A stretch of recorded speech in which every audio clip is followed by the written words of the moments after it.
ছেড়ে দিচ্ছি। আসলে ওই যে বলছিলাম কথা বলার এমেজ নাই।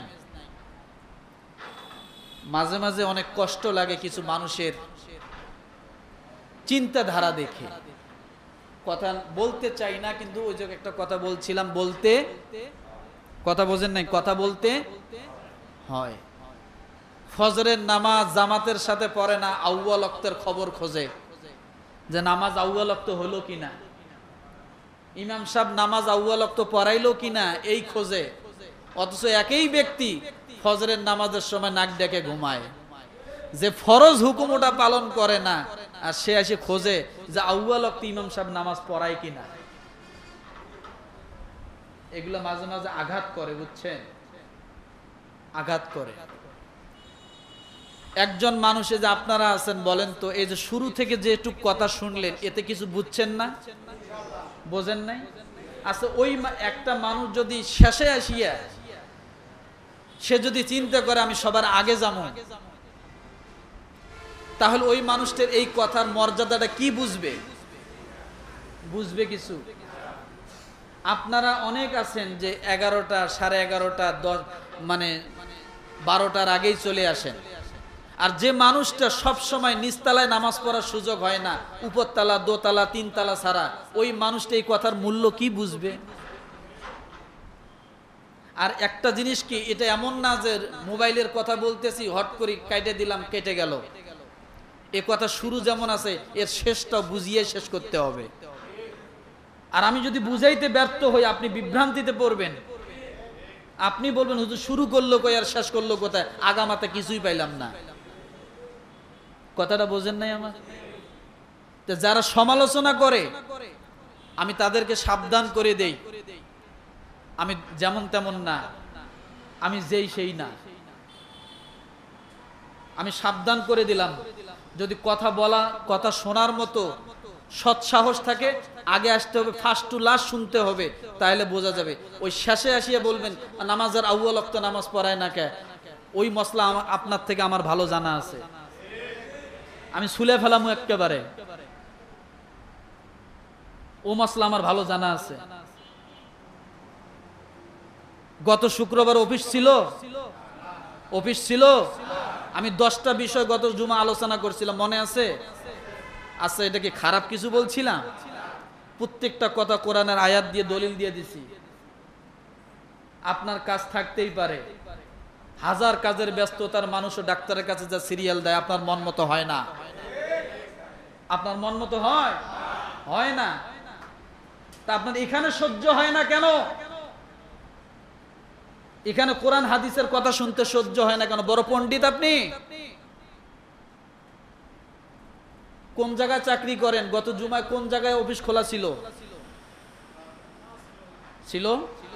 তারপর আমি আপনাদের কাছে সময় চেয়ে নিয়েছিলাম যে আমি যদি একটু শেষ না করতে পারি, আপনারা বুঝতে পারবেন না। কারণ 10টা বিষয় আমি যদি আপনাদেরকে বুঝে দেই, তাহলে আপনারা বুঝবেন। তাহলে 8টা বলতাম, 2টা বলতাম না, আপনারা বুঝতেন না। সমালোচনা সাবধানে করবেন। আমি কিন্তু কঠিন ভাবে বললাম, সমালোচনা করলে আমাকে করবেন, সমালোচনাগুলো আমাকে করবেন, আমার বিষয় অন্য কাউকে বলার সৎ সাহস করবেন না। কারণ আমার শোনার ক্ষমতা আছে। আমার কি আছে? আমার শোনার ক্ষমতা আছে। তাহলে আমাকে বলতে সমস্যা নেই তো? সমস্যা আছে? তাহলে আমার তো অন্য কাউকে তো বলার কোনো প্রয়োজন নাই। একটা কথা সাবধান করে দিলাম, আমি মনে কষ্ট লাগে, এই জন্য কথা আর সামনের থেকে বাড়াবো না। বুঝলে বুঝবেন, না বুঝলে নাই। নামাজ পড়ানোর দরকার পড়ায় দিব, আমার এতই না যে আমার ঘন্টা ব্যাপী কথা বলতে হবে। হ্যাঁ, আমাকে যে বলছে আমি তাকে জবাব দিছি এইটাই যে 2000 মুসল্লিতে 2, 4, 5 জন 50 জনের অসুবিধা হতেই পারে, সবার এক সমান হবে না। তাই বলি 2, 4, 5 জনের জন্য আমার এই কথাগুলো আমি না বুঝে চুপ করে উঠে যাব, ওই ইমাম তো আমি না। 2, 4, 5 জনের সমস্যা হতে পারে। এখন একজনের পেশাব আসতে পারে না, বাথরুম আসতে পারে না, জরুরত আসতে পারে না, তাই বলি একজন পেশাবখানায় যাবে বলে সবার জন্য অফ করা লাগবে? আমি এটা মাথায় ধরে না আমার। আমি সাবধান করে দিলাম, আমি কারো গোলাম নই। আর আমার গোলামি করার অভ্যাস নাই। ইমামতির বয়স প্রায় 20 বছরের উপরে, যখন দাড়ি মোছ হয়নি তখন থেকে ইমামতি করি। ইমামতি আমাকে আউয়াল ওয়াক্ত শিখাইতে আসতে হবে না।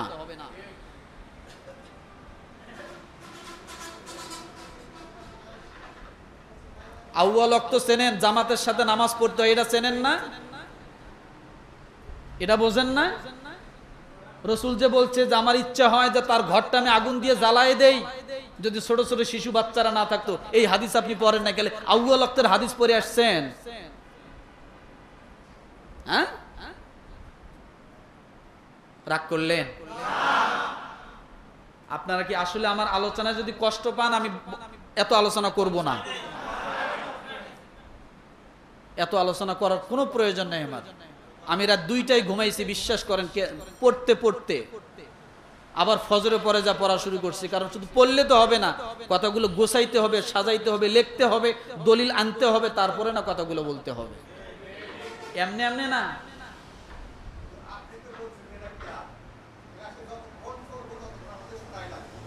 এটা তো ওই যে বললাম যে 2-4-5 জনের জন্য এই মানুষগুলো এত কষ্ট করি, সেই কোনাবাড়ি থেকে, বিভিন্ন দূর দূরান্ত থেকে। এমনি তো আসেন আমার চেহারা দেখার জন্য আসেন, আমার চেহারা কিচ্ছু নাই, আমার চেহারায় কিছু নাই। মসজিদ তো আরো আছে, আছে না? তো 2-4 জনের যদি সমস্যা বোধ হয়, আশপাশ গেলে তো তারাও জায়গা পাবে, পাবে না? তাহলে সমালোচনা কেন? কেউ টাইনে আনছে জোর করে?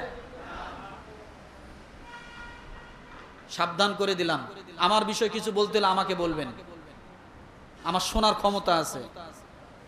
রাগ করলেন? আল্লাহর রাস্তায় মাফ করে দিবেন। কারণ যে কথাগুলো বলে আমি কোরআন হাদিসের বাইরে একটা কথাও বলি না। এখানে কথা বাম হাত ঢুকাইতে গেলে হিসাব নিকাশ করে দিতে হবে। আর যদি 2-4 মিনিট যায়, এটা জবানের কথা, এটা আমি বুঝাইতে না পারলে যদি আমি আজগবি মাঝপথে ছেড়ে দেই, আপনারাই বলবেন হুজুর শুরু করলো কই, শেষ করলো কই, আগা নেই মাথাও নেই, তাই না? তাহলে যাক, আপনারা মনে কিছু নিয়েন না আমার কথায়। অনেকগুলো কথা বললাম, আসলে এই কথাগুলো না বললে আপনারা বুঝতেন না, এই কথাগুলো না বললে বুঝতেন না। আল্লাহ তাআলা আমাদের সকলকে কবুল করুক, আমিন। ওয়া আখির দাওয়ানা আনিল হামদুলিল্লাহি রাব্বিল আলামিন।